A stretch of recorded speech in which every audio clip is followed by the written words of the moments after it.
Hi hello viewers, నేను మీ MSR. ఈరోజు ప్రధాన పత్రికల్లోని ప్రధాన అంశాలు మీకోసం. ఫామ్ ఆయిల్ ప్రకంపనలు.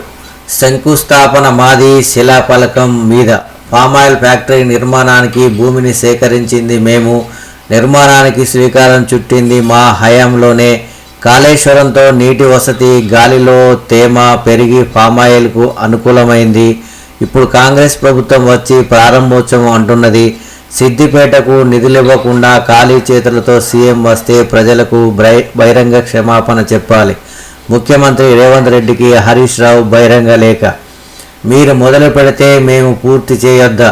నేడు నర్మెట్టకు సీఎం రేవంత్. తెలంగాణ సిగలో మణిహారం ఫామ్ ఆయిల్ ఫ్యాక్టరీ.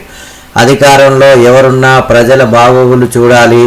స్వార్థ రాజకీయాలు పెంచి పేషించొద్దు. నేను రోడ్లు భవనాల శాఖ మంత్రిగా ఉన్నప్పుడు శంషాబాద్ ఎయిర్పోర్టుకు భూమిని కేటాయిస్తే వైఎస్ రాజశేఖర్ రెడ్డి సీఎం అయ్యాక దాన్ని నిర్మించారు. ఒకరు శంకుస్థాపన చేస్తే మరొకరు దాన్ని పూర్తి చేయొద్దా? శంకుస్థాపన చేసినంత మాత్రాన పనులు చేసినట్టేనా? వ్యవసాయ శాఖ మంత్రి Tummala Nageswara Rao. No stock shock. హైదరాబాద్లో ఒక్కొక్కటిగా పెట్రోల్ బంకుల మూత. గ్రామీణ ప్రాంతాల్లో ఇప్పటికే అనేక చోట్ల మూసివేత. నెల రోజుల్లో గరిష్టంగా 50% బంకులు మూతపడే ప్రమాదం. ముందు జాగ్రత్తగా క్రెడిట్ పాలసీని మూసివేసిన చమురు సంస్థలు. పెట్రోల్ బంకుల నిర్వాహకులపై ఆర్థిక భారం. పెట్రోల్ డీజిల్ ధరల మరింత పెరిగే ప్రమాదం.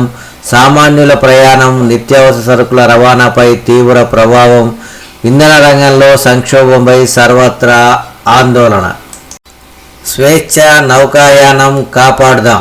సముద్ర మార్గాల భద్రత ముఖ్యం. మోడీ.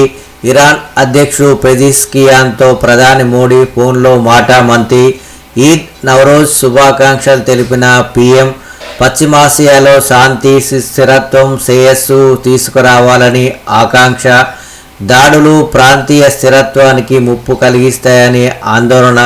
ప్రపంచ సరఫరా గొలుసును దెబ్బతీస్తాయని స్పష్టీకరణ. దేశానికి రక్షణ మరింత పటిష్టం. భారీ సైన్యం అవసరమన్న రక్షణ మంత్రి రాజ్నాథ్ సింగ్. యుద్ధ స్వరూప పరిణామం మారుతోంది. సాంకేతిక రంగరించుకొని కొత్త పుంతలు తొక్కి సరిహద్దులు దాటుతోంది. దేశ రక్షణ కోసం అంతా ఐకమత్యంగా ఉండాల్సిన తరుణం ఇది. పౌరుల మద్దతు కలిగిన బలమైన సైన్యం అవసరం. కేంద్ర మంత్రి రాజ్నాథ్ సింగ్. 6 గ్యారంటీలకు చట్టబద్ధత కావాలి. అసెంబ్లీలో బిల్లు ప్రవేశపెడతాం. ఎన్టీఆర్ హయాంలో ప్రైవేటు బిల్లును ఆమోదించి చట్టం చేశారు. కాంగ్రెస్ బీజేపీలకు ప్రేమ ఉంటే మద్దతివ్వాలి. 6 గ్యారంటీలపై సీఎం సంతకం చేసిన తొలి ఫైలు ఏమైంది?